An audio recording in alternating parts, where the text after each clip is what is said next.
Buenos días.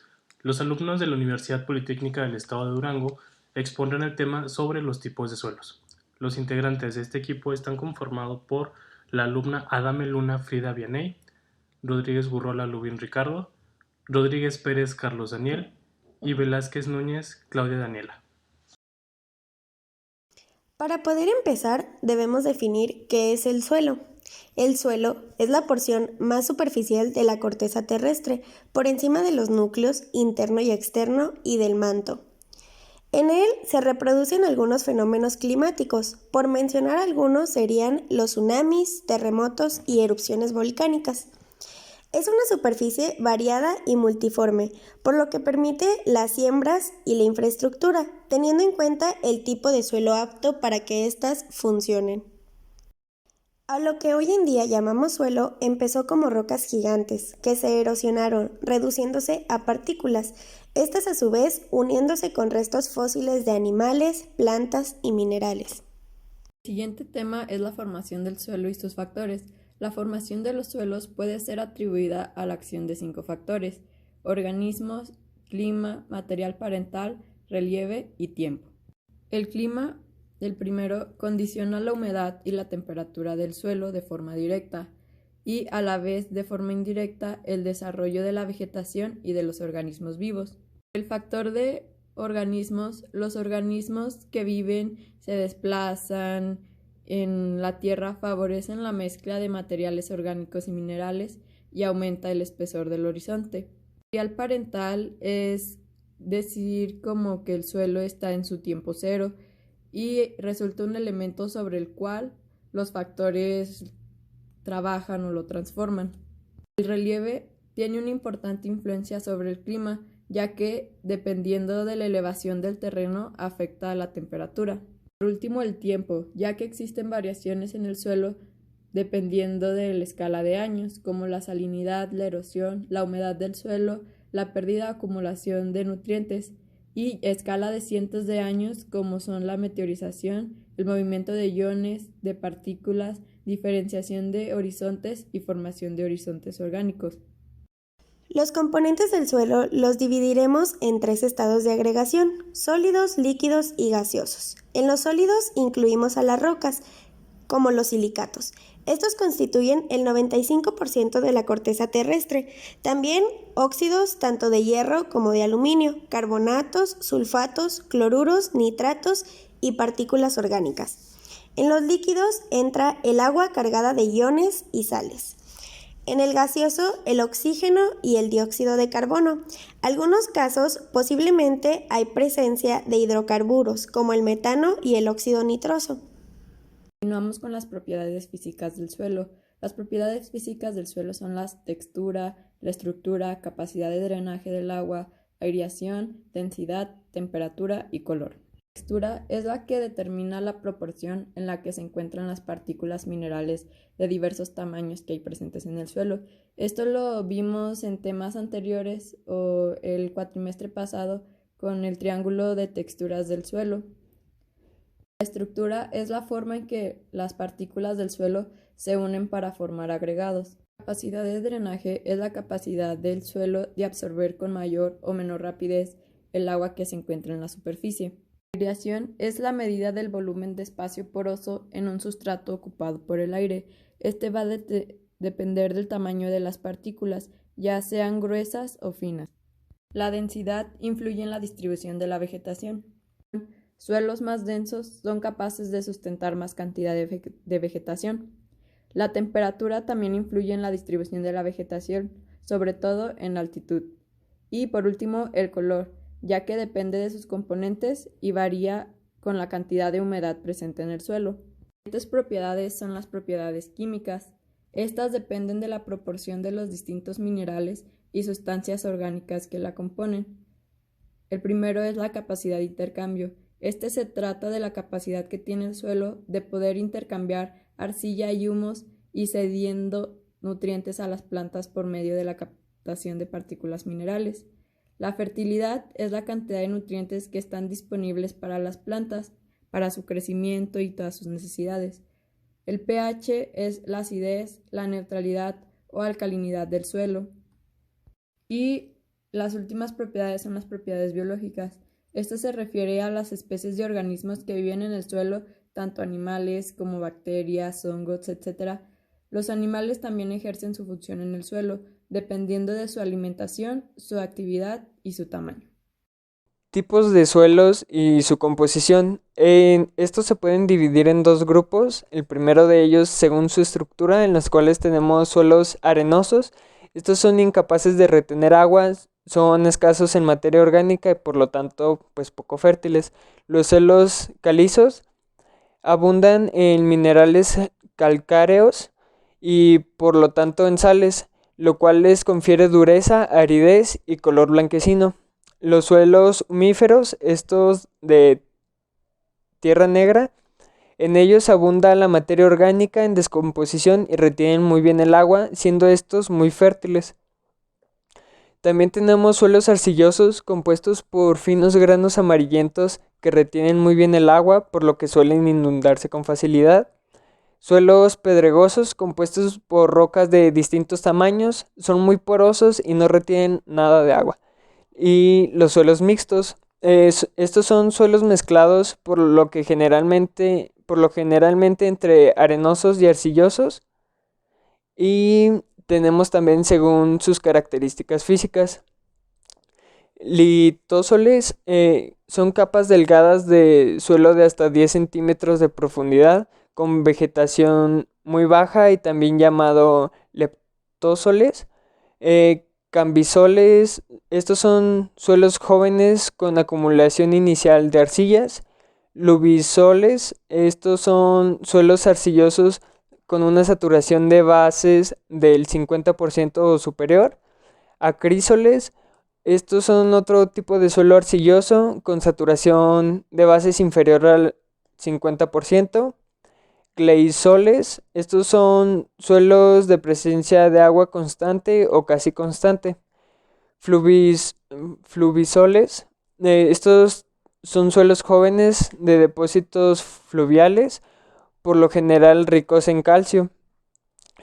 Rencina, suelos ricos en materia orgánica sobre piedra caliza. Y vertisoles, estos son suelos arcillosos y negros ubicados cerca de escurrimientos y pendientes rocosas. A continuación, las características y usos en el suelo de Durango. Principalmente pues en el estado de Durango existen 4 tipos de regiones, que sería la región del semidesierto, la región de los valles, la región de la sierra y la región de las quebradas. En lo que es la región del semidesierto, la mayor parte del terreno es plano y su clima es seco. Aquí llueve pues bastante poco y es por esto que casi no hay humedad, además de que pues el calor en verano es bastante y en invierno hace bastante frío. A diferencia, muchos de los habitantes de la región del semidesierto trabajan en lo que es en la explotación de los yacimientos minerales o en la agricultura o en lo que sería el comercio. Además, otros se ocupan de lo que sería la cría de ovejas, cabras y ganado vacuno, además de la producción de huevo, carne y pollo en las granjas avícolas. La diferencia es de que igual, aunque la mayor parte de esta región no es apropiada para lo que es la agricultura, en algunas zonas se aprovechan lo que serían las aguas de algunos de los ríos cercas, que sería el río Nazas y el río Aguanaval, para poder regar lo que sean las tierras y así poder cultivar lo que sería algodón, alfalfa, trigo, uva, sorgo y maíz.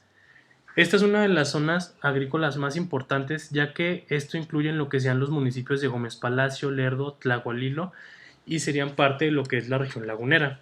En la región lagunera, esta se comprende por un área que se abarcó desde hace muchos años en lo que fue la laguna de Mairán, que fue la desembocadura de lo que fue del río Nazas, y que lo que es del día de hoy se ha convertido en una amplia zona con poblaciones y tierras de cultivo. Actualmente en lo que son en las ciudades de Gómez Palacio, Lerdo, se encuentra la zona industrial más grande del estado y existen plantas laminadoras de mármol y empacadoras de pollo. En lo que son los valles, las tierras de los valles son planas y buenas para la agricultura. Muchas de estas tierras se riegan con las aguas que ya mencionamos de los ríos Nazas, Florido y aparte del Tunal. Estas pasan por lo que es esta zona y también existen varias presas y las lagunas de Santiaguillo, Guatimapé y del Refugio Salcido. En la región de los valles, estas ocupaciones de los habitantes de las regiones principalmente son la agricultura, la ganadería, la fruticultura, la minería, la industria y el comercio. Además de la producción agrícola más abundante de esto que sería pues el maíz, el frijol, el chile, el trigo, sorgo y la alfalfa, principalmente en los municipios de Guadalupe, Victoria y Puanas, también se cultivan frutas como manzana y perón, en Canatlán, Nuevo Ideal y Guatimapé. La nuez, por ejemplo, se estaría dando en lo que es en Nazas, y en San Juan del Río el membrillo chabacano y el durazno, en lo que sería en el municipio de Nombre de Dios.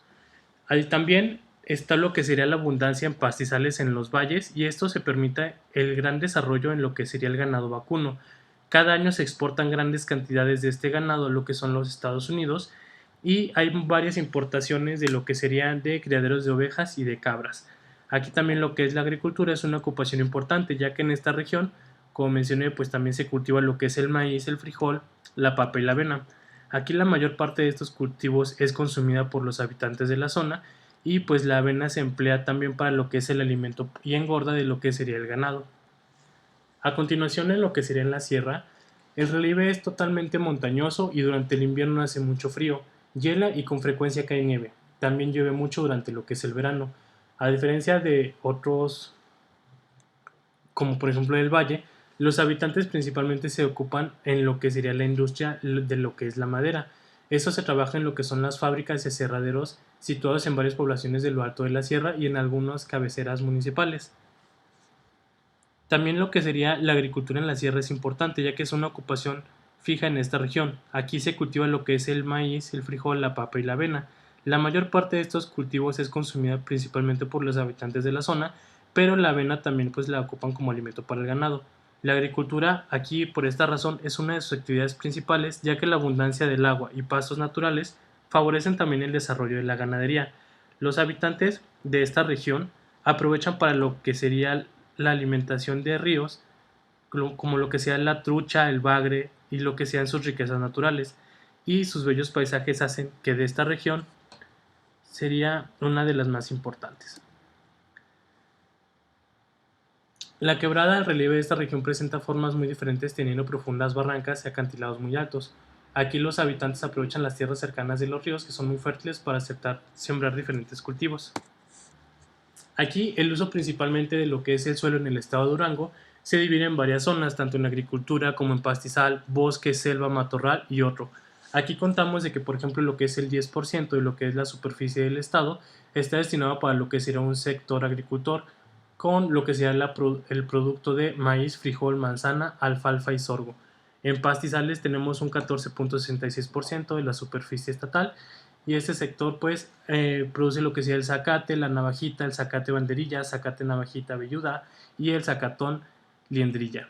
En el bosque tenemos un 46.56% de la superficie estatal, y esto está principalmente destinado a lo que son a los pinos.